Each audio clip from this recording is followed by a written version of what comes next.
friends, how are you all? Hope you are all doing well. Today we are going to see some of the more things from file handling. Already we have seen how to open a file in writing mode to write every content to the text file, and then afterwards how to take it in reading mode and how to read all the file contents to the and make it visible to the users, and then how to open the same file in append mode and add more contents to the same file, right? These are the things we have seen last classes. Now today we are going to see some of the more things from this file handling. Here we are just going to take new file.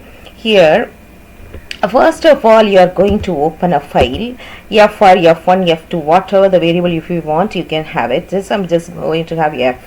This is the file we are going to open, and the book.text will be the text file. I'm just going to open it in writing mode. Okay, writing mode. Afterwards what you are going to do, after that I'm just going to open. After opening, now I'm just going to say that I'm using for loop to get all the inputs from the user 3 number of times. Okay, or if you want to get so many number of users, you just get how many number of books you need to be entered. So that I'm just going to get another variable, that is n.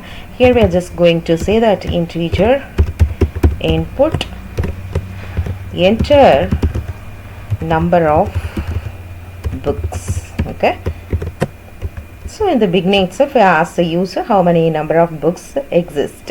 So according to that we are going to write a program.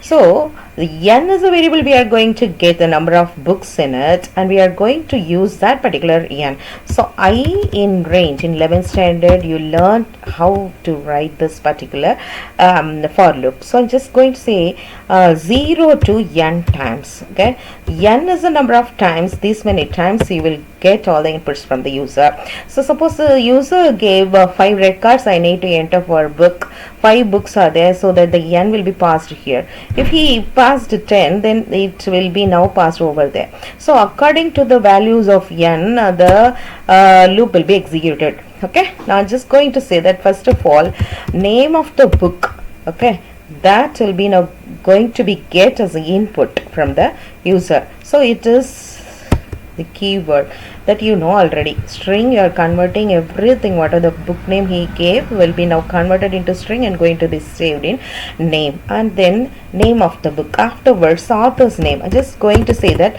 author AUT. Okay, and then same thing here, you're just going to give author's name. So these are all the information to the user. Okay, so whenever you are going to give input statement, these are all the inputs from the users. Okay, now I'm just going to say that it's a float. Okay, so float, price can be float. Okay, so no need of string, it will be float. Enter price of the book, right? So these are all the inputs you are going to get from the users. Understand? So this name, author's name and price are the details you are going to get from the user. After that it should be written on the file. So I'm just going to make a record also now. Record, or how we are going to make a record, name should be there. Afterwards separated comma will be there, and then afterwards book author name, this is a variable we are going to get, right? So that also should be there in the record, and then again it should be now separated by comma, and again you are going to use this price, that should be converted into string. Why? We are going to save a text file. Text file consists of only strings, so that float should be now converted into string. Okay, so price is a float that should be converted into string. So this built-in function str is used to handle by this particular function, so that when you are passing this price into string, then the price is float will be converted into string. That's it. So these many data should be now going to be written on this particular file. So I'm just going to say file dot write and then record. This is what